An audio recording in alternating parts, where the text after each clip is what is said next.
चलिए जी, आज की क्लास स्टार्ट करते हैं।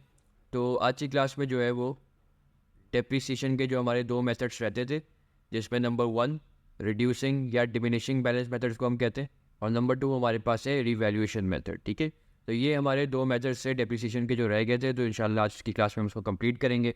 लास्ट क्लास में हमने ये डिस्कस किया था डेप्रिसिएशन होती क्या है, क्यों होती है, पूरा कॉन्सेप्चुअल डिस्कशन हमने की थी।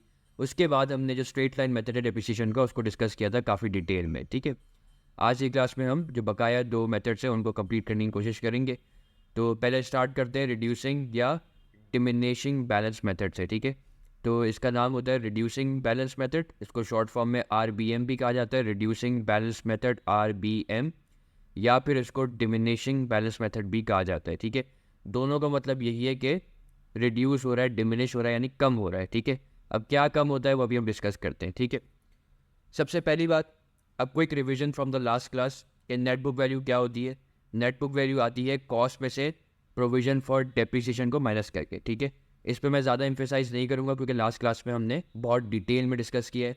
जो लोग इसको यूट्यूब पे देख रहे हैं, आप लोगों को जो पिछली वीडियोज़ है वो मिल जाएंगी चैनल के ऊपर, और मैं यहाँ पे आई बटन पे भी लिंक डाल दूंगा ताकि आप डायरेक्ट क्लिक करके वहाँ पहुँच जाए। ठीक है, तो नेट बुक वैल्यू जो है वो कॉस्ट में से प्रोविजन फॉर डेप्रिसिएशन, या प्रोविजन फॉर डेप्रिसिएशन का एक और नाम भी हमने पढ़ा था, वो क्या था, अक्यूमुलेटेड डेप्रिसिएशन। ठीक है, तो वो माइनस करके आपके पास नेट बुक वैल्यू आ जाती है। ठीक है, तो अब एक क्वेश्चन देखते हैं और डायरेक्ट क्वेश्चन से ही समझेंगे कि रिड्यूसिंग बैलेंस मेथड में क्या फ़र्क होता है। ठीक है, क्या चेंजेस होती है वो पढ़ेंगे। ठीक है, तो हमारे पास इस क्वेश्चन में कॉस्ट दी हुई है 1,00,000 रुपये, एसेट की कॉस्ट है 1,00,000 रुपये, डेप्रिसिएशन आपको दी हुई है 20%, और मेथड जो है वो कह रहा है कि रिड्यूसिंग बैलेंस मेथड जो है वो आपने यूज़ करना है। ठीक है, रिड्यूसिंग बैलेंस मेथड आपने यूज़ करना है। तो चलें इसको करने की कोशिश करते हैं और देखते हैं कि क्या फ़र्क है। ठीक है, अच्छा हमारे पास कॉस्ट है कितनी, 100,000। ठीक है, यानी कि 1,00,000 हमारे पास कॉस्ट है। डेप्रिसिएशन जिसके ऊपर चार्ज हो रही है दैट इज़ 20%। तो डेप्रिसिएशन अगर मैं 20% लूँ कॉस्ट का, तो वो कितना बनता है, 1,00,000 का 20% बनता है 20,000। तो 20,000 की अगर डेप्रिसिएशन मैंने यहाँ से माइनस कर दी, तो मेरे पास नेट बुक वैल्यू आ जाएगी। कॉस्ट में से प्रोविजन फॉर डेप्रिसिएशन माइनस की, तो नेट बुक वैल्यू आ जाएगी ना कितनी, 80,000। ठीक है, अब बड़े गौर सुनना है और सारा ध्यान यहाँ पे लगाना है, सारी डिस्ट्रैक्शन खत्म करके बिल्कुल स्क्रीन पे फोकस करना है, क्योंकि अब चीज़ें चेंज होंगी। ठीक है, अब आएगी रिड्यूसिंग बैलेंस मेथड के, इसमें फ़र्क क्या होता है। तो याद रखना कि रिड्यूसिंग बैलेंस मेथड में फ़र्क ये होता है कि जो परसेंटेज अब लगेगी that would be on net book value and not cost. ठीक है, अगर आपको याद हो कि स्ट्रेट लाइन मेथड में क्या होता था कि हम कॉस्ट के ऊपर जो है परसेंटेज लगाते थे, परसेंटेज ऑन कॉस्ट।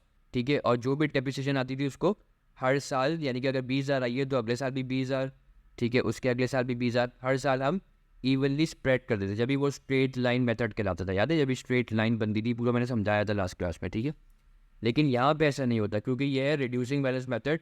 तो यहाँ पे जो परसेंटेज लगती है that is on net book value and not cost. ठीक है, यानी कि 1,00,000 की कॉस्ट पे नहीं लगेगी, बल्कि फ्रॉम नाउ ऑनवर्ड्स जो है वो नेट बुक वैल्यू पे लगेगी। यानी जो 20% शुरू में होती है ना, वो खाली कॉस्ट पे लगती है, क्योंकि जाहिर सी बात है उस वक्त तो आपके पास नेट बुक वैल्यू है ही नहीं। ये तो ईयर जीरो है ना, ईयर जीरो पे तो आपने एसेट खरीदा है, तो उस वक्त तो कोई नेट बुक वैल्यू है ही नहीं, उस वक्त तो जो कॉस्ट है वही नेट बुक वैल्यू है, तो आप सीधा उस पर डेबिशन लगाते हैं। लेकिन एक दफ़ा आप 1 साल की डेबिशन लगा लें और आपके पास नेट बुक वैल्यू आ जाए, तो अब तो आपके पास एसेट की नेट बुक वैल्यू आ गई, तो अब आप डायरेक्ट नेट बुक वैल्यू पर डेबिशन लगाते हैं रादर देन कॉस्ट। ठीक है, तो ये फ़र्क होता है परसेंटेज ऑन कॉस्ट जो कि स्ट्रेट लाइन मेथड में होती है, और percentage on net book value जो कि रिड्यूसिंग बैलेंस मेथड में होती है। ठीक है, तो अगर अब हम डेप्रिसिएशन लगाएं 20% अगेन और 80,000, 80,000 का 20% कितना बनता है, ये बनता है 16,000। तो 16,000 अगर आप 80,000 में से माइनस कर दें तो आपके पास नेट बुक वैल्यू आ जाएगी 64,000। ठीक है, बाय द वे ये ईयर जीरो से ईयर वन की डेप्रिसिएशन है पहले साल की। ठीक है, ये जो है ईयर टू की है।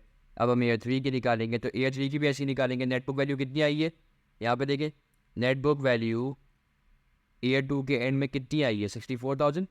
ठीक है, अब इस 64,000 पे आप लगाएंगे 20%। ठीक है, इस 64,000 पे आप क्या लगाएंगे, 20% डेप्रिसिएशन। तो अगर हम अगेन 20% डेप्रिसिएशन लगाए 64,000 के ऊपर, अगर हम अगेन 20% डेप्रिसिएशन लगाए 64,000 के ऊपर, तो ये आपके पास बन जाएगा 12,800। ठीक है, तो आपके पास नेट बुक वैल्यू आ गई at the end of year three कितनी, 5,1,200। ठीक है, तो ये आ गई आपके पास net book value at the end of year 3। अब इसी तरीके से जो है आप, अगर वो ईयर 4 का बोलता है, ईयर 5 का बोलता है, तो आप 51200 पर डेप्रिसिएशन लगाएंगे। फिर जो उसकी नेट बुक वैल्यू आएगी उस पर आप 20% जो है डेप्रिसिएशन लगाएंगे, एंड सो ऑन। इसी तरीके से आप करते चले जाएंगे, ठीक है। तो असल जो फ़र्क है रिड्यूसिंग बैलेंस मेथड में और आपके स्ट्रेट लाइन मेथड में वो यही है कि स्ट्रेट लाइन मेथड कॉस्ट के ऊपर लगती है परसेंटेज, जबकि जो रिड्यूसिंग बैलेंस मेथड है उस पर नेट बुक वैल्यू पर लगती है, ठीक है। उस पर नेट बुक वैल्यू पर लगती है परसेंटेज। सिर्फ जो पहला ईयर 0 होता है उस पर कॉस्ट पर लगती है, और उसकी वजह ही ये है क्योंकि जो ईयर 0 होता है उस वक्त आपने नया नया एसेट खरीदा है, तो उस वक्त तो कोई डेप्रिसिएशन नहीं होती। तो जब डेप्रिसिएशन ही नहीं होती नेट बुक वैल्यू कहाँ से आएगी? तो इसीलिए कॉस्ट को ही नेट बुक वैल्यू समझ लेते हैं, कॉस्ट को ही नेट बुक वैल्यू समझ लेते हैं, जो कि 1 लाख है, ठीक है।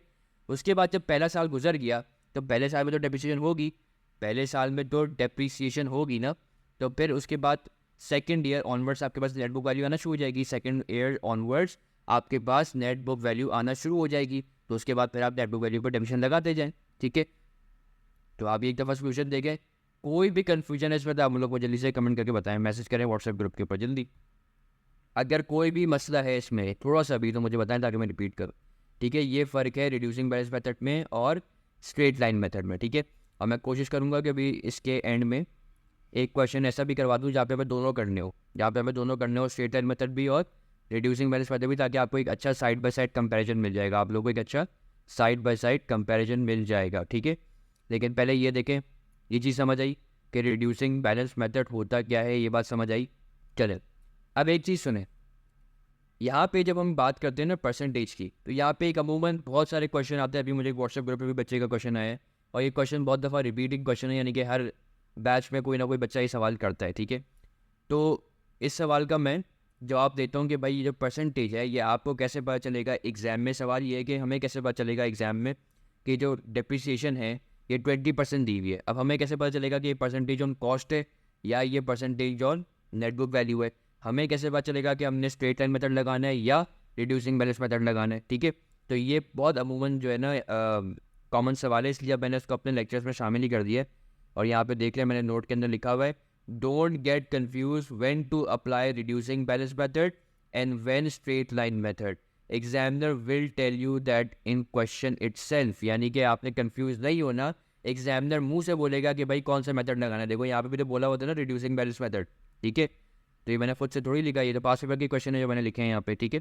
तो मेथड जो है वो खुद बताता है एग्जामिनर के, रिड्यूसिंग बैलेंस मेथड लगाना है, स्ट्रेट लाइन मेथड लगाना है, ठीक है। हर चीज़ लिख के देता है, वाजे लिख के देता है, तो उस पर आपने कंफ्यूज नहीं होना, ठीक है।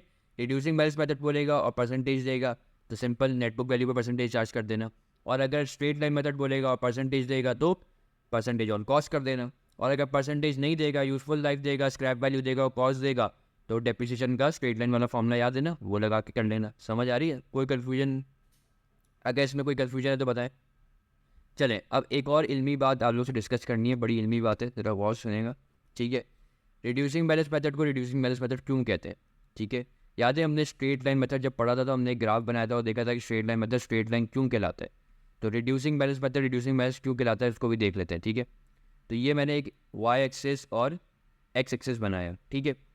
अब अगर आप लोग एक चीज़ नोटिस करें हमारे सोल्यूशन में, तो आप लोग को दिखेगा कि डेप्रिसिएशन जो है वो हर साल की गिर रही है, ठीक है। अब मैं ज़रा हाईलाइटर यूज़ करूँगा आप लोग को दिखाने के लिए।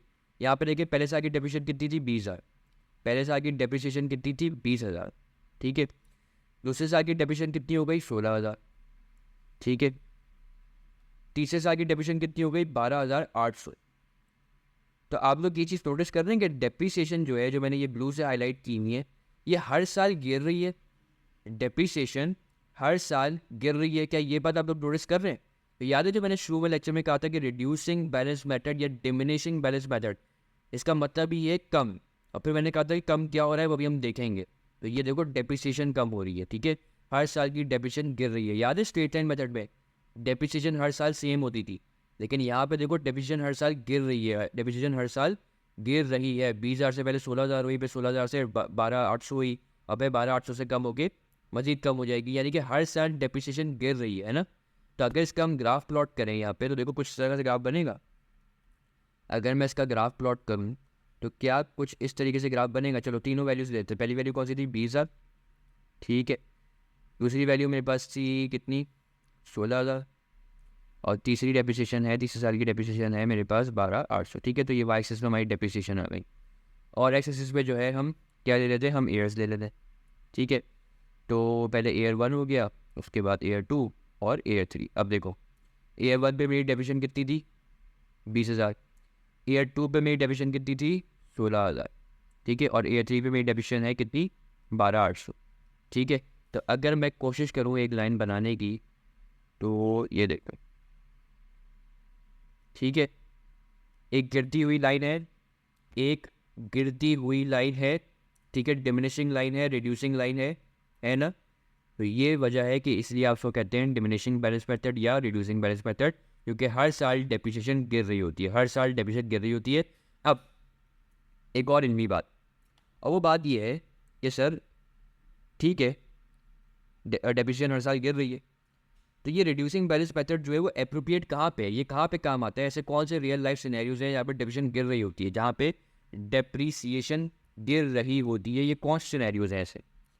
तो एक बात याद रखना, जब भी आप कोई ऐसा एसेट लेते हो, जब भी आप कोई ऐसा एसेट लेते हो जिसकी इनिशियली यानी जिस वक्त आपने परचेज़ किया है उस वक्त उसका बहुत ज़्यादा यूज़ है, यानी कि शुरू के जो साल है ना, जो नए नए साल है जिस वक्त आपने उसको परचेज़ किया उस वक्त आप उसको दबा के यूज़ कर रहे हो, उसका बहुत ज़्यादा यूज़ हो रहा है। लेकिन 3-4 साल के बाद या 5 साल के बाद उसका जो यूज़ है वो आपने कम कर दिया, या अब वो मशीन उस तरीके से यूज़ नहीं हो सकती। तो वो मशीनें जिनका इनिशियली यूज़ बहुत ज़्यादा होता है, जिनका इनिशियली यूज़ बहुत ज़्यादा होता है, जिनका इनिशियल वेयर एंड टेयर ज़्यादा होता है, जिनका इनिशियल फॉल इन वैल्यू ज़्यादा होता है, ठीक है, as compare to later years, ठीक है, तो उन पे आप क्या लगाते हो, उस पर आप रिड्यूसिंग बैलेंस मेथड लगाते हैं, क्योंकि शुरू में अगर वो ज़्यादा इस्तेमाल होगी, खुद सोचो ना यार, अगर खुद जो यानी कि अगर एक शुरू में एसेट जो है वो बहुत ज़्यादा यूज़ हो रहा है, हाँ, तो क्या उसकी डेप्रिसिएशन ज़्यादा नहीं होगी।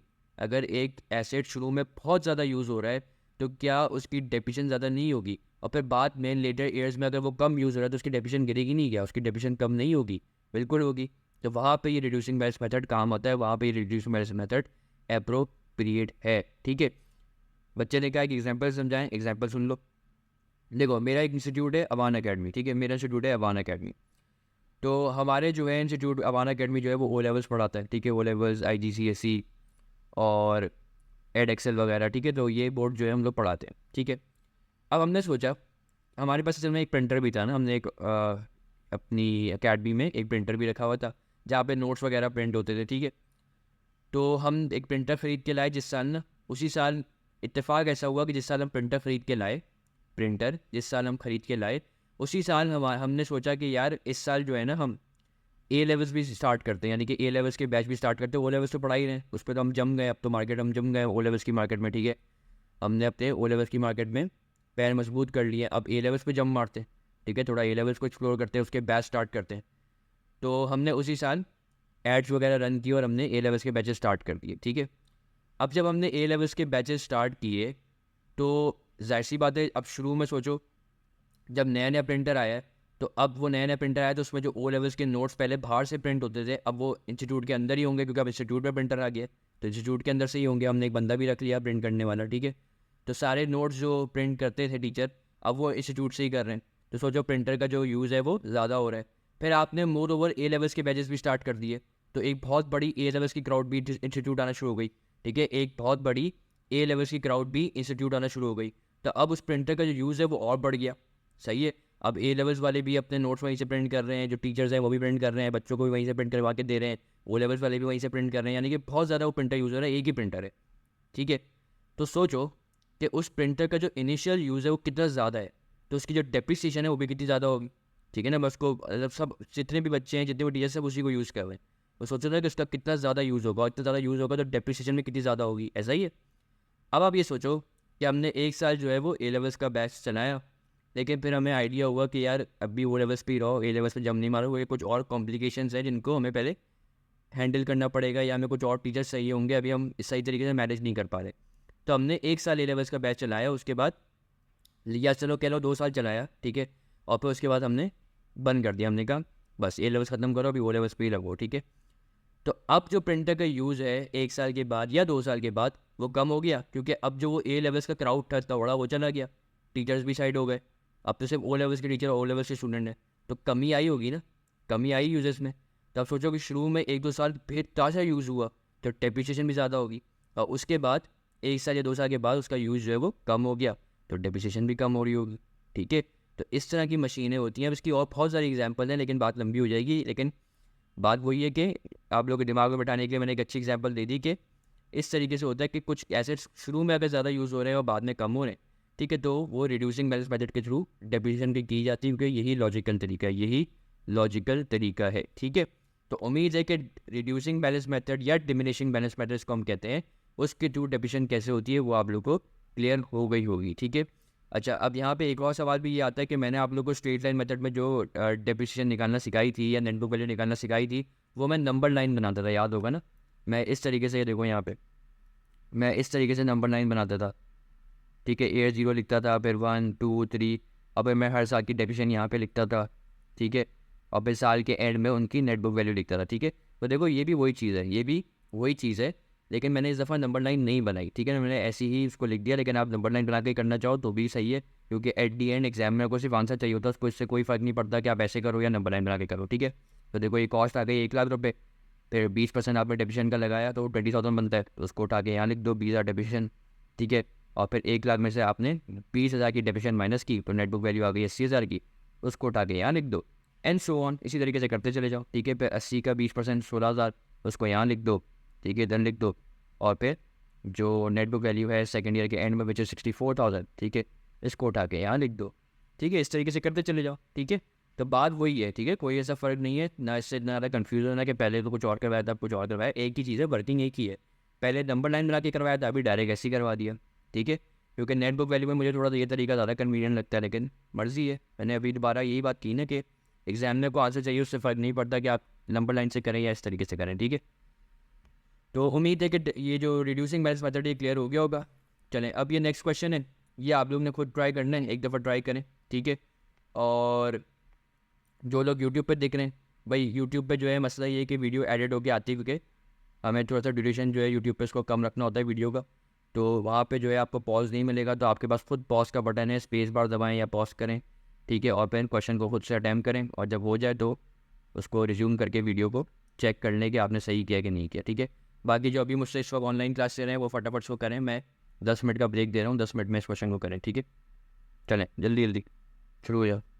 चले जी, अब इस क्वेश्चन में क्या है, कह रहा है कि एक वैन है जो कि परचेज़ की गई है 76,000 की, लाइफ जो है वो 6 साल है, स्क्रैप वैल्यू जो है वो 5,000 है, डेप्रिसिएशन रेट जो है वो 30% है ऑन नेट बुक वैल्यू, ठीक है। अब देखो उसके बाद क्या कहता है कि P&L strike and SOFP strike for 4th year, यानी कि आपने ये बताना है कि प्रॉफिट एंड लॉस, ये जो P&L स्ट्राइक लिखा हुआ है ना, इसका मतलब ये कि प्रॉफिट एंड लॉस तो बहुत बड़ी होती है ना, जो statement of profit and loss होती है जिसको हम इनकम स्टेटमेंट भी कहते हैं, वो तो बहुत बड़ी होती है, तो वो पूरी थोड़ी बनानी होगी, सिर्फ उसका जो स्ट्राइक होता है ना, जहाँ पे इंटरेस्ट, वो जहाँ पे डेप्रिसिएशन जाएगा, जहाँ पे डेप्रिसिएशन जाएगा, क्योंकि ये लास्ट क्लास में बता चुका हूँ कि जो डेप्रिसिएशन होता है हर साल का वो प्रॉफिट एंड लॉस में जाता है, ठीक है, statement of profit and loss में जाता है। तो खाली आपने वो स्ट्राइक दिखाना है जहाँ पे आप डेप्रिसिएशन को statement of profit and loss में दिखाओगे, ऐसे हमने पिछली क्लास में किया भी था, ठीक है। और SOFP स्ट्राइक का मतलब यही है, स्टेटमेंट ऑफ फाइनेंशियल पोजीशन, ठीक है, कि आपने पूरी नहीं बनानी, आपने से उसका वो स्ट्राइक दिखाना है जहाँ पे आप डेप्रिसिएशन को डालेंगे, ठीक है। और स्टेटमेंट ऑफ फाइनेंशियल पोजीशन में डेप्रिसिएशन नहीं जाती, बेसिकली नेट बुक वैल्यू जाती है, ठीक है, ये बात हमने लास्ट क्लास में डिस्कस की थी, नेट बुक वैल्यू जाती है, डेप्रिसिएशन जो है वो प्रॉफिट एंड लॉस में जाती है, और नेट बुक वैल्यू जो है वो स्टेटमेंट ऑफ फाइनेंशियल पोजीशन में जाती है, ये बात हम डिस्कस कर चुके हैं, ठीक है। स्क्रैप वैल्यू जो है वो और डेप्रिसिएशन रेट जो है 30% ऑन नेट बुक वैल्यू। अब देखो यहाँ पर उसने बता दिया 30% ऑन नेट बुक वैल्यू, तो 30% ऑन नेट बुक वैल्यू, अगर नेट बुक वैल्यू पे 30% लग रहा है तो उसका मतलब ये है कि वो रिड्यूसिंग बैलेंस मेथड है या डिमिनिशिंग बैलेंस मेथड है। जाहिर सी बात है, ये जो आपका स्ट्रेट लाइन मेथड है वो नहीं हो सकता, क्योंकि वो तो ऑन कॉस्ट होता था, ये ऑन नेट बुक वैल्यू है, तो जब ऑन नेट बुक वैल्यू लिख दिया इसका मतलब ये है कि रिड्यूसिंग बैलेंस मेथड है, ठीक है। अब क्या कहता है, अब वैन बस purchase for 76,000, life is 6 years, scrap value is 5,000। अब एक और यहाँ पे बात लिख लो, उम्मीद है कि आप लोग नोट्स बना रहे होंगे, भाई नोट्स बनाते रहे करो, लिखने की जो आदत है ना, ये बहुत अच्छी आदत है, ठीक है, लिखने की आदत डालो, जो चीज़ें बताई जा रही होती है उसको लिखो, ठीक है। लिखने से जो है ना वो चीज़ें दिमाग में बैठ जाती हैं, तो लिखने की आदत आपको लाजमी लगानी है, और नोट्स बनाते जाएँ अपनी जो जो बातें बता रहा हूँ, ठीक है।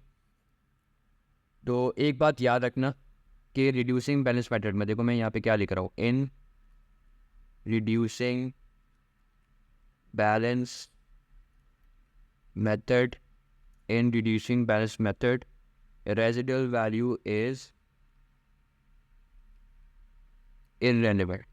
ठीक है, इस बात का क्या मतलब है कि रेजिडुअल वैल्यू को इग्नोर कर दो, रेजिडुअल वैल्यू को इग्नोर कर दो। रिड्यूसिंग बैलेंस मेथड में रेजिडुअल वैल्यू को इग्नोर कर दो क्योंकि रेजिडुअल वैल्यू इररेलेवेंट है हमारे लिए। ठीक है, ऑल्सो लाइफ इज इररेलेवेंट, इसी तरीके से लाइफ भी इररेलेवेंट है, लाइफ का कोई काम नहीं है इन रिड्यूसिंग बैलेंस मेथड। ठीक है, तो लाइफ हो गई और रेजिडुअल वैल्यू हो गई, ये दोनों ही रिड्यूसिंग बैलेंस मेथड में इररेलेवेंट होते हैं, इनका कोई काम नहीं है। ठीक है, चलें भाई अब इस क्वेश्चन को सॉल्व करते हैं। ठीक है, जिन लोगों ने इसको नंबर लाइन से किया है वो भी ठीक है, और जिन लोगों ने इसको इस तरीके से किया है वो भी ठीक है। बस अपने आंसर देख लेना। आंसर क्या है कि 4th ईयर, चौथे साल के एंड में एसएफटी में नेटबुक वैल्यू क्या आ जाएगी और डेप्रिसिएशन क्या आ जाएगी प्रॉफिट एंड लॉस में, वो बताना है हमें। ठीक है, तो देख लेते हैं क्या आ जाएगी। कॉस्ट कितनी थी भाई हमारी, कॉस्ट थी हमारी 76,000। ठीक है, डेप्रिसिएशन जो है वो 30% है on net book value, depreciation जो है वो 30% है ऑन नेट बुक वैल्यू। तो अगर हम डेप्रिसिएशन 30% लें तो ये बन जाएगा 76,000 का 30%, 76,000 का 30% बनता है कितना, 22,800, 22,800। ठीक है, तो यानी कि ईयर 1 के एंड में जो नेटबुक वैल्यू मेरे पास आ गई, ईयर 1 के एंड में जो मेरे पास नेटबुक वैल्यू आ गई वो आ गई 22,800 माइनस 76,000 विच इज़ 53,200, 53,200। ठीक है, अब 53,200 के ऊपर भी आप लोग लगा लें कितना, 30%, तो ये आ गया 15960, 15960।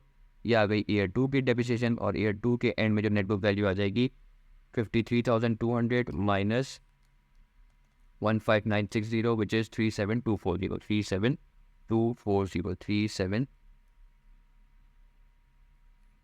3789। ये मैंने यहाँ पे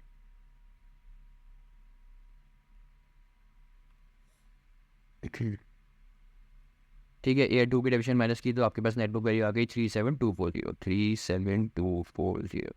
ये आ गई ईयर 2 के एंड में नेटबुक वैल्यू। ठीक है, अब थोड़ी सी जगह हमारे पास ख़त्म हो गई है तो इसको थोड़ा सा यहाँ पे ले आते हैं।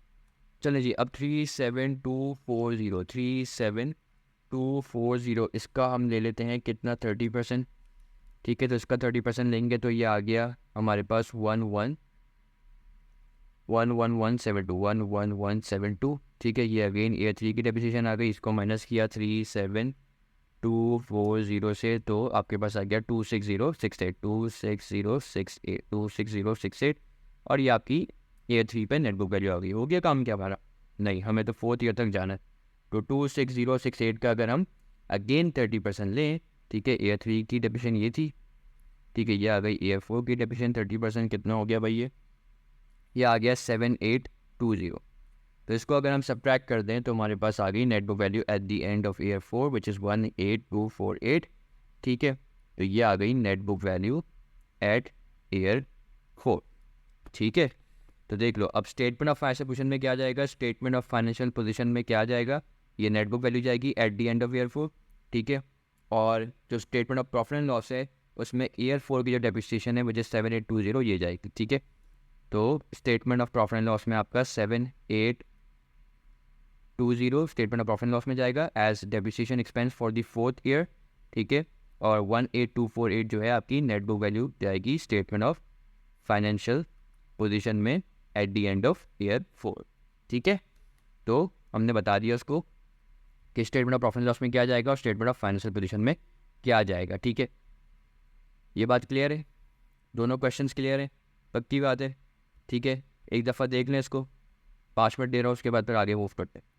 अच्छा जी, अब मैंने आप लोगों को कहा था कि मैं एक क्वेश्चन कोशिश करूँगा कि ऐसा करवा दूँ जिसमें आप लोग को स्ट्रेट लाइन मेथड और रिड्यूसिंग मेथड दोनों करना हो और आप लोग को साइड बाय साइड कंपैरिजन मिल जाए। ठीक है, तो ये एक वर्ड एग्जाम्पल 4 है जो कि मैंने अकाउंट्स की बुक से उठाई है, वो लेवल अकाउंट्स की बुक से।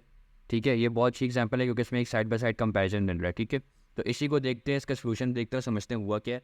कहता है a large manufacturing company purchase a machine for $16,000। The machine will be use for 4 years, यानी कि यूजफुल लाइफ जो है वो 4 year है, and then dispose of for an estimated amount of $1,000। और फिर उसको एंड में 4 साल के बाद डिस्पोज ऑफ कर देंगे, सेल कर देंगे एक एस्टिमेटेड अमाउंट जो कि $1,000 है। ठीक है, यानी कि डिस्पोज ऑफ का मतलब वही हो गया कि स्क्रैप वैल्यू। ठीक है, यानी कि आपकी स्क्रैप वैल्यू कितनी है, 1,000। ठीक है, if the reducing balance method was use the machine would be depreciated at a rate of 50%, ठीक है। यानी कि कह रहा है कि अगर आप रिड्यूसिंग बैलेंस मेथड यूज़ करते हैं तो मशीन डेप्रिशिएट होगी 50% पे, ठीक है। ये 50% आपको दे दी फॉर रिड्यूसिंग बैलेंस मेथड, ठीक है। अब कह रहे हैं कि अगर आप मिसाल के तौर पे रिड्यूसिंग बैलेंस मेथड यूज़ करते हैं तो मशीन जो है वो 50% के हिसाब से डेप्रिशिएट होगी अगर रिड्यूसिंग बैलेंस मेथड कर, और अगर नहीं करते, नॉर्मल जो आपका स्ट्रेट लाइन मेथड है उससे करते हैं, तो उसके लिए हमने आपको कॉस्ट भी दे दी, स्क्रैप वैल्यू भी दे दी और यूजफुल लाइफ भी दे दी। तो निकाल लें नॉर्मल, तो दोनों से करके देखते हैं। पहले हम स्ट्रेट लाइन मेथड से करते हैं। तो देखो, depreciation calculation using the straight line method. Annual depreciation कैसे निकालेंगे? Cost price minus disposal value over number of years use, यानी कि वही वाला formula, cost minus scrap value divide by useful life. तो 16,000 कॉस्ट थी, स्क्रैप वैल्यू 1000 थी और यूजफुल लाइफ 4 ईयर्स थी। तो इसको अगर आप सॉल्व करें तो आपके पास वैल्यू आ जाएगी 3750 डेप्रिसिएशन पर ईयर, ठीक है। अब यहाँ पे देखो, ये बहुत इंपॉर्टेंट है, यहाँ पे देखो, क्योंकि ये स्ट्रेट लाइन मेथड है, ठीक है। तो कॉस्ट कितनी आई? 16,000। डेप्रिसिएशन आपने निकाली 3750, ठीक है, उसको माइनस कर दिया तो आपके पास नेट बुक वैल्यू आ गई, ठीक है। नेट बुक वैल्यू आ गई आफ्टर 1 ईयर कितनी? 12,250, ठीक है। फिर दोबारा 3750 माइनस किया क्योंकि स्ट्रेट लाइन मेथड है, ठीक है। तो अब आपके पास नेट बुक वैल्यू आ गई, आफ्टर ईयर 2 8,500। तो उसमें जो दोबारा डेप्रिसिएशन माइनस की तीसरे साल की, तो नेट बुक वैल्यू आ गई कितनी? Eight the end of year 3 4750। फिर उसमें से चौथे साल की डेप्रिसिएशन दोबारा माइनस की, तो फिर आपके पास फाइनली नेट बुक वैल्यू आ गई। नेट बुक वैल्यू एट दी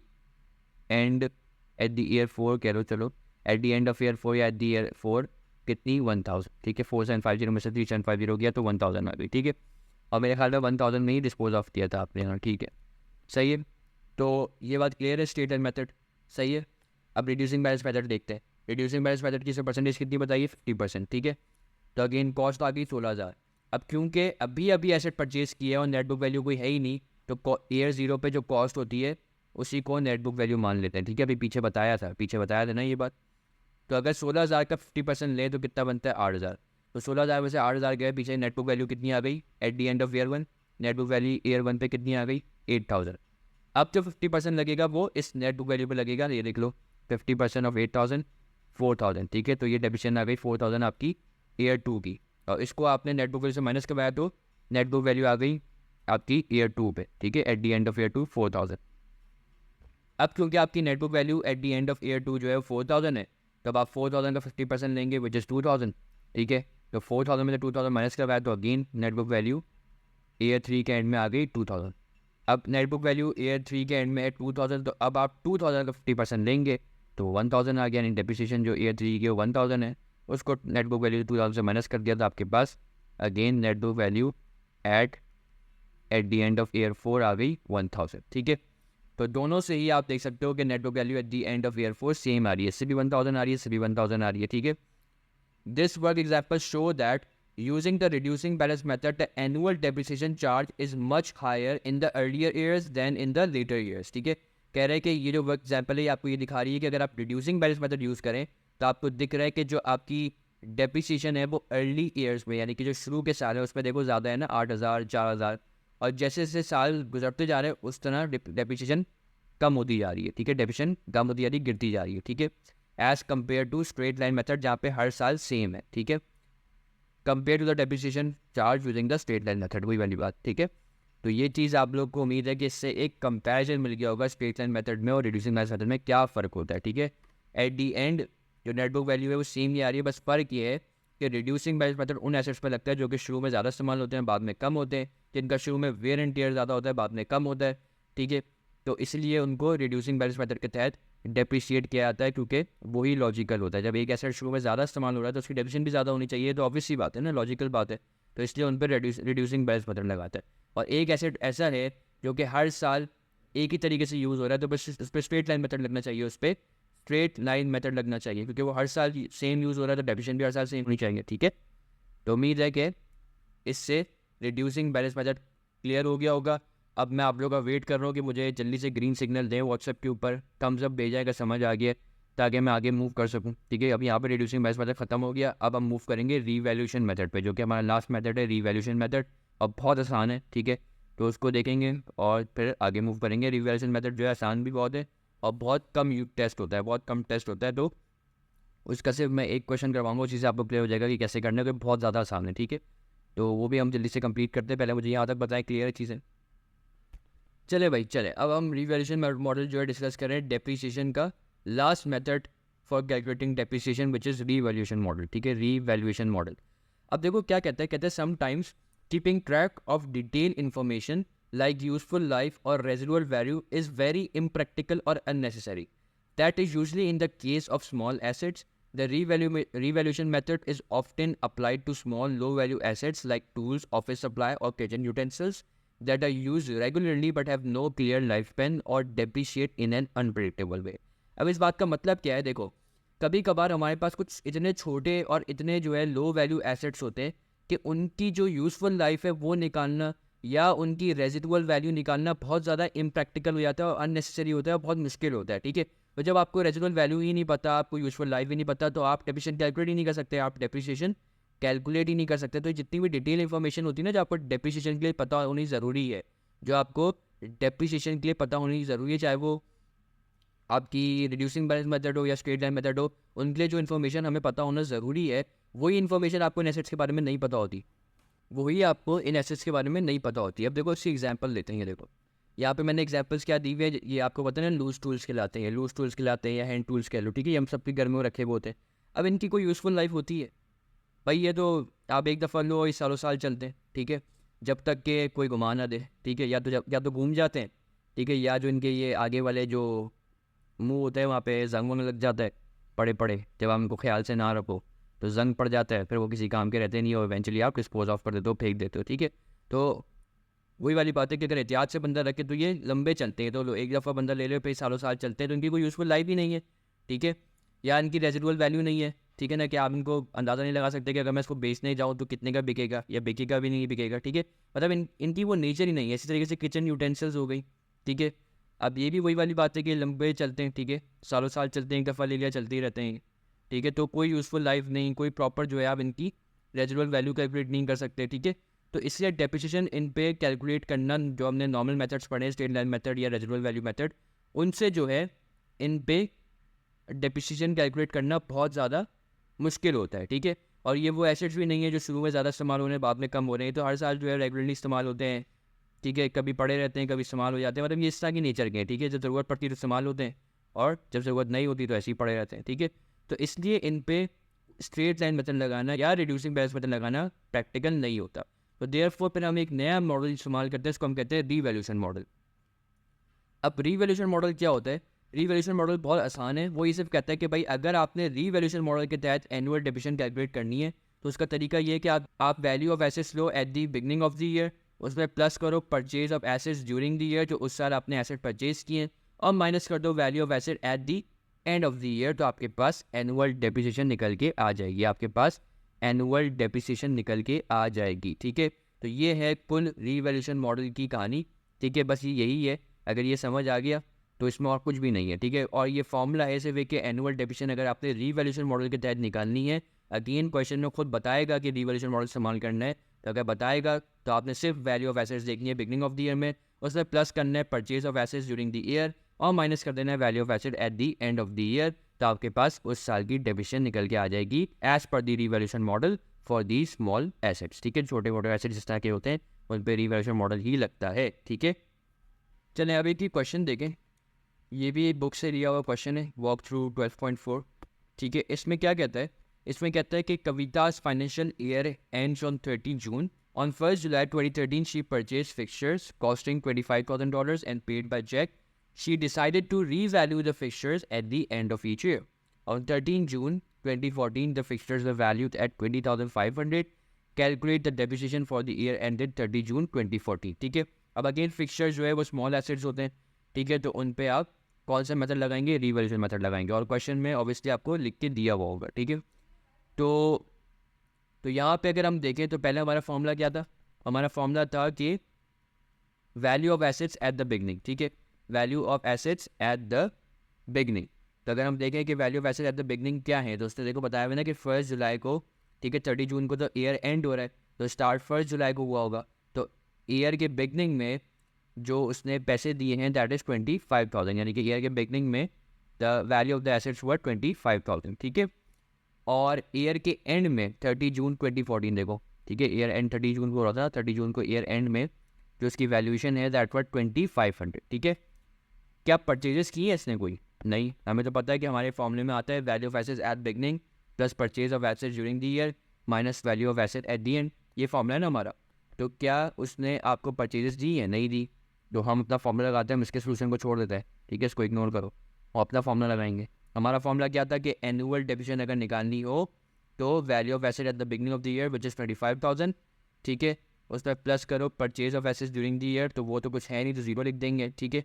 और minus value of asset at the end of the year which is 20,500, तो ये आप कर लें 25,000 प्लस जीरो माइनस 20,500, तो ये आपके पास क्या आ जाएगा? ये आपके पास आ जाएगा 4,500, ठीक है। तो आपके पास एनुअल डेप्रिसिएशन आ गई, यानी कि हर साल की डेप्रिसिएशन आ गई इन एसेट्स की विच इज़ 4,500, 4,500, 4,500। क्लियर है?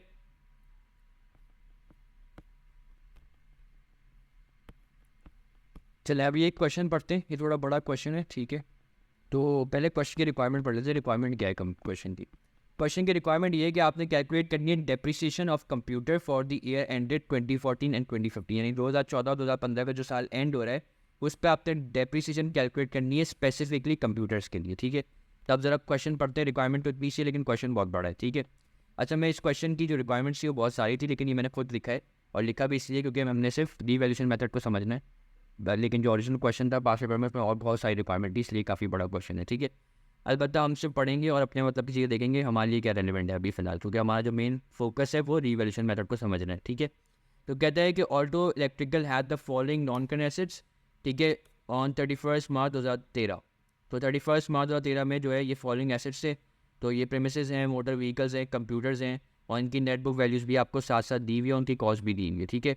उसके बाद कहता है कि auto electrical has the following depreciation policy, premises जो हैं उनको डेप्रिशिएट करता है by using straight line method, ठीक है, यानी कि जो प्रेमिसेस आपको दी हुई है क्वेश्चन में वो स्ट्रेट लाइन मेथड के थ्रू डेप्रिशिएट होती हैं, जबकि जो मोटर व्हीकल्स हैं वो डेप्रिशिएट होती है at a rate of 25% per annum by diminishing reducing balance method, यानी कि ये अपने तमाम प्रेमिसेस को डेप्रिशिएट करता है ऑन स्ट्रेट लाइन मेथड और अपने तमाम मोटर व्हीकल्स को डेप्रिशिएट करता है ऑन रिड्यूसिंग बैलेंस मेथड, ठीक है। हमारे किसी काम का नहीं, हमें तो रिवैल्यूएशन मेथड देखना है। तो अब यहाँ पे उसने कहा है कि computers are depreciated by revaluation method, क्योंकि हमें तो कंप्यूटर्स को देखना है। रिक्वायरमेंट क्या थी क्वेश्चन की कि हमें कंप्यूटर्स की डेप्रिसिएशन कैलकुलेट करनी है, तो हमारे लिए अभी प्रेमिसेस और जो मोटर व्हीकल्स है वो इररेलेवेंट है, ठीक है। हमें कंप्यूटर्स को देखते हैं और वो क्या कह रहा है कि कंप्यूटर्स जो है वो डेप्रिशिएट हो रहे हैं बाय रीवैल्यूएशन मॉडल, कंप्यूटर्स जो है वो डेप्रिशिएट हो रहे हैं बाय रीवैल्यूएशन मॉडल, ठीक है। अब क्या कहते हैं, a full year depreciation is charge on all non current assets own eight the end of financial year, ठीक है। एडिशनल इन्फॉर्मेशन आपको दी हुई है कि कोई परचेज या सेल नहीं हुई नॉन करंट एसेट की ड्यूरिंग द ईयर एंड 31 मार्च 14, ठीक है, ये बात हमारे काम की है। क्यों? क्योंकि हमें पता है कि हमारा जो रीवैल्यूएशन मॉडल निकालने का फॉर्मूला है, जो रीवैल्यूएशन मॉडल के तहत डेप्रिसिएशन निकालने का फॉर्मूला है, उसमें परचेजेस भी आती है, तो उसने साफ बता दिया कि कोई परचेजेस और सेल नहीं हुई नॉन करंट एसेट की ड्यूरिंग द ईयर एंडेड 31 मार्च 14, बिल्कुल ठीक है। हाउएवर जो 31 मार्च 15 वाला साल है उसमें कुछ परचेजेस हुई है नॉन करंट एसेट्स की, और उसकी इसने इन्फॉर्मेशन दे दी कि भाई प्रेमिसेस खरीदी गई हैं 30,000 की, मोटर व्हीकल खरीदे गए हैं 9,000 के, और कंप्यूटर खरीदे गए हैं 3200 के, ठीक है। उसके बाद उसने ये बता दिया कि कंप्यूटर जो है उनको इस तरीके से हमने वैल्यू किया है, 31 मार्च 2014 को हमने वैल्यू किया है 4200 का, और 31 मार्च 2015 को हमने वैल्यू किया है 6000 का। अब आपने निकालनी है डेप्रिसिएशन, तो हम डिविजन निकालते हैं फॉर द ईयर 2014 और 2015, ठीक है। तो पहले हम निकालेंगे 2014 के लिए, तो मैं यहाँ लिखता हूँ कि डेप्रिसिएशन, एनुअल डेप्रिसिएशन, ठीक है, और ये हम निकाल रहे हैं किसके लिए, 2014 के लिए, ठीक है। और फिर यहाँ पे हम निकालेंगे annual depreciation for the year 2015, ठीक है। तो फॉर्मूला हमारा वही रहेगा। फॉर्मूला हमारा क्या था, एक दफ़ा दोबारा देख लें, value of asset at the beginning of the year plus purchase of assets during the year minus value of assets eight the end of the year, ठीक है। चले अब देखें, अब हमारे काम की चीज़ क्या है, तो हमें सबसे पहले तो ये कि अगर हम 2014 की एनुअल डेप्रिसिएशन निकालेंगे तो हमें सबसे पहले 2014 का ओपनिंग बैलेंस चाहिए, ठीक है। तो हम देखते हैं कि हमें कहीं पे ओपनिंग बैलेंस दिया हुआ है 2014 का या नहीं दिया हुआ। अब यहाँ पे अगर आप देखें तो यहाँ पे हमें 31 मार्च 2014 का वैल्यू दी हुई है 4200 कंप्यूटर की, ठीक है। लेकिन अगेन ये क्लोजिंग है, तो ये क्लोजिंग में काम आएगी, ये है CD, ये क्लोजिंग है, ठीक है। ये क्या है, ये closing value of the asset है क्योंकि 31 मार्च की है, ठीक है। तो क्लोजिंग की बात कर रहे हैं। स्टार्टिंग जो हमारे ईयर की है उसको देखते हैं कि वो हमें यहाँ पे कहीं गिवन है या नहीं गिवन है, ठीक है। तो ये देख लो, ये 31 मार्च 2013 की इन्फॉर्मेशन हमें दी हुई है, ठीक है। इसके अलावा देखते हैं कि हमें कोई और इन्फॉर्मेशन दी हुई है। अच्छा, एक और चीज़ ये कि 31 मार्च 14 में कोई परचेजेस या सेल्स नहीं हुई, ठीक है। तो हमें ये तो पता है कि हमारी जो परचेजेस हैं यहाँ पे बीच में वो ज़ीरो आएगी, ठीक है। अब हमें ओपनिंग और क्लोजिंग पता करना है, तो क्लोजिंग भी देख लो, क्लोजिंग भी देख लो कि क्लोजिंग कितनी है। अच्छा, फॉर्मूला हमारा था value of assets plus purchases, value of asset at the beginning of the year plus purchases minus value of asset at the end of the year, ठीक है। तो value of assets at the beginning अभी हमें नहीं मिली, हमें purchases मिल गई जो कि ज़ीरो है, ठीक है, minus value of asset eight the end of the year. तो देख लो कंप्यूटर की ईयर एंड पे जो वैल्यू थी वो कितनी थी, 4200, ठीक है, क्योंकि अभी हम 2014 की बात करें, 2015 की बात नहीं कर रहे, ठीक है। तो 2014 में जो हमारी कंप्यूटर की वैल्यू थी eight the end of the year वो थी 4200, तो मैंने लिख दिया माइनस 4200, ठीक है। परचेज आ गई ज़ीरो क्योंकि उसने ऊपर बता दिया कि 2014 में ना कोई परचेज हुई है नॉन करंट एसेट्स की, ना कोई सेल हुई है, ठीक है। अब हमें जो है साल के स्टार्ट को देखना है कि उसकी क्या वैल्यू है, तो साल के स्टार्ट में उसकी क्या वैल्यू है वो हमें बेसिकली देखना है। तो ज़रा ऊपर चलते हैं, देखते हैं उसने ऊपर हमें कुछ इन्फॉर्मेशन दी थी ना, ये देखो, उसने हमें बताया था कि एडो electrical at the following non current assets on 31 March 2013, computer की क्या वैल्यू थी 6000। अब बहुत सारे बच्चे बोलेंगे कि जो 31 मार्च 2013 है, अभी आपने नीचे कहा कि 31 मार्च तो ईयर एंड है, तो बेटा देखो ये चीज़ समझो ना कि ये 31 मार्च 2013 है, ठीक है, यानी कि 2013 के एंड में जो हमारे कंप्यूटर की वैल्यू थी वो 6000 थी। तो 2013 के अगर एंड में हमारी कंप्यूटर की वैल्यू 6000 थी, तो 2014 के स्टार्ट में यानी कि एंड अगर हमारा मार्च में हो रहा है, ठीक है, तो 1 अप्रैल से हमारा नया साल स्टार्ट हो जाएगा, ठीक है, क्योंकि अगर मार्च आपका ईयर एंड है तो इसका मतलब है कि 1 अप्रैल आपका ईयर स्टार्ट होगा, ठीक है। ये पूरे 12 महीने बन गए ना, ठीक है। तो अगर मार्च आपका ईयर एंड है तो 1 अप्रैल आपका ईयर स्टार्ट होगा, और अगर 2013 के मार्च में आपकी जो वैल्यूएशन जो क्लोजिंग बैलेंस है वो 6000 है, तो अगले साल का जो ओपनिंग बैलेंस होगा वो भी तो आपका 6000 ही होगा ना। अगले साल का जो आपका ओपनिंग बैलेंस होगा वो भी 6000 होगा ना। ये सब ट्रायल बैलेंस में पढ़ा तो है, ये सब टी अकाउंट्स के अंदर ये सब चीज़ें तो पढ़ी है ना हमने, कि भाई जो पिछले साल का क्लोजिंग होता है वो अगले साल का ओपनिंग होता है। तो इसका जब क्लोजिंग आपका 6000 है तो इसका 2014 का जो ओपनिंग होगा वो भी 6000 होगा। जब 2013 का क्लोजिंग 6000 है तो 2014 का जो ओपनिंग है वो भी 6000 ही होगा ना, ठीक है। तो हम तो 2014 पे ही वर्क कर रहे हैं ना, हम तो 2014 वाले साल पे ही वर्क कर रहे हैं। तो 2014 का जो ओपनिंग है दैट इज 6000, 2014 का जो ओपनिंग है दैट इज 6000, तो 6000 प्लस 0 माइनस 4200, तो आपके पास एनुअल डेप्रिसिएशन आ जाएगी 1800, आपके पास एनुअल डेप्रिसिएशन आ जाएगी फॉर द ईयर 2014, कितनी, 1800, ठीक है। यहाँ तक बात क्लियर है, यहाँ तक सबको बात क्लियर है। अब आ जाए 2015 पे, तो 2015 का अगेन जो बातें हमें पता है पहले वो देख लेते हैं। देखो सबसे पहले मेरे आंखों के सामने ईयर एंड पे यानी कि 2015 के एंड पे जो क्लोजिंग बैलेंस है वो दिया हुआ है, ठीक है, यानी कि value of asset at the end of the year मुझे दिया हुआ है 6000, ठीक है ना। पहले भी हमने 4200 लिया था 2014 का, अब 2015 पे आ गए तो अब हम 6000 लेंगे। तो देखो 6000 मैंने फ़ोन यहाँ पे लिख दिया और माइनस का साइन लगा दिया, ठीक है। अब देखते हैं ओपनिंग ऑन परचेजेस, तो थोड़ा सा अगर हम ऊपर जाएंगे तो हमें परचेज की इन्फॉर्मेशन मिल जाएगी कि 31 मार्च 15 में आपने बिल्कुल परचेजेस की हैं, और ये इन्फॉर्मेशन है कि प्रीमिसेस 30,000 की परचेज की, मोटर व्हीकल 9000 की और कंप्यूटर 3200 की। हमारे लिए रेलिवेंट सिर्फ कंप्यूटर है क्योंकि हम कंप्यूटर की एनुअल डेप्रिसिएशन निकाल रहे हैं, हम कंप्यूटर की एनुअल डेप्रिसिएशन निकाल रहे हैं, तो हमारे लिए सिर्फ रेलिवेंट कंप्यूटर है, ठीक है। तो कंप्यूटर जो है वो 3200 मैंने यहाँ पे लिख दिया, ठीक है। अब हमें जो है वो ओपनिंग निकालनी है कि स्टार्ट ऑफ द ईयर में कंप्यूटर की क्या वैल्यू थी, तो उसके लिए हम ऊपर जाएंगे, ठीक है। अच्छा, ये तो 2014 की थी, क्या 2015 की हमें कोई इन्फॉर्मेशन दी हुई है कि स्टार्ट में क्या होगी। देखो ये तो इन्फॉर्मेशन 2013 के एंड में थी ना, यानी 2014 के स्टार्ट की थी, ठीक है। तो हमें तो 2014 का नहीं चाहिए, हमें 2015 का चाहिए। तो अब हम पूरे क्वेश्चन को ब्रोज कर रहे हैं। अब देखो इस पैराग्राफ में उसने डिविजन के बारे में बताया था, इस पैराग्राफ में उसने डेप्रीसिएशन के बारे में बताया था, तो वो हमारे किसी काम का नहीं है। इस वाले ग्राफ को उसने कुछ एडिशनल इन्फॉर्मेशन दी थी, वो परचेज के बारे में थी, वो हमने देख लिया, ठीक है। और फिर उसने नीचे हमें क्लोजिंग बैलेंस दिए हुए थे, यानी कि पूरे क्वेश्चन में उसने कहीं भी हमें ओपनिंग बैलेंस नहीं दी 2015 की, कहीं भी उसने हमें ओपनिंग बैलेंस नहीं दी 2015 की। तो क्या जीरो ले लूँ यहाँ पे, क्या जीरो ले लूँ यहाँ पे। अब जिसको भी लगता है ना कि जीरो आंसर सही है, वो अपने आप को थप्पड़ मारे। मुझे बहुत सारे लोगों ने कहा है कि आज जीरो ही लेंगे, ठीक है, तो अपने आप को थप्पड़ मारे, क्योंकि मैंने पीछे बताया है कि भाई जो अगले साल का पिछले साल का जो क्लोजिंग होगा वो अगले साल का ओपनिंग होगा। तो क्या आपको 2015 से पहले 2014 आता है ना, तो 2014 का क्या आपको क्लोजिंग बैलेंस नहीं पता, कि अभी यहाँ पे अपने फॉर्मूले में माइनस नहीं करवाया क्लोजिंग बैलेंस, तो जब आपको क्लोजिंग बैलेंस पता है पिछले साल का, तो क्या वो अगले साल का ओपनिंग नहीं होगा? क्या वो अगले साल का ओपनिंग नहीं होगा? होगा ना। तो यहाँ पे 4200 आएगा भाई, यहाँ पे 4200 आएगा, थोड़ा सा गौर से पढ़ो, ठीक है। यहाँ पे 4200 आएगा, पिछले साल का बैलेंस अगर आपको दिया हुआ है तो वो अगले साल का ओपनिंग होता है ना। ये तो टी अकाउंट से पढ़ते आ रहे हो भाई, ये तो बहुत आगे के चैप्टर थे, शुरू में ही पढ़ ली बात तो हमने, ठीक है।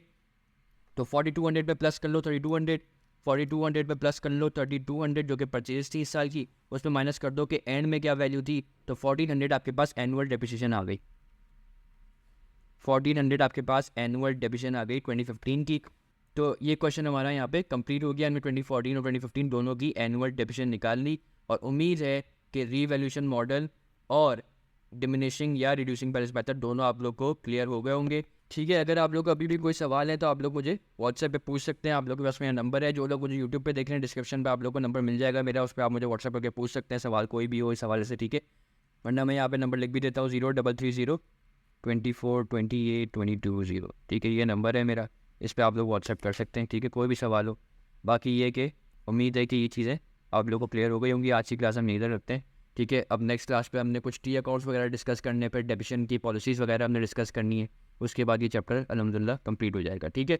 तो आज की क्लास यहीं तक रखते हैं। अगर ये वीडियो आप लोग के हेल्पफुल रही है तो प्लीज़ इसको शेयर करें ज़्यादा लोगों के साथ, ठीक है, ताकि उनको भी फ़ायदा हो। सब्सक्राइब करें चैनल को और ज़्यादा से ज़्यादा शेयर करें। Thank you.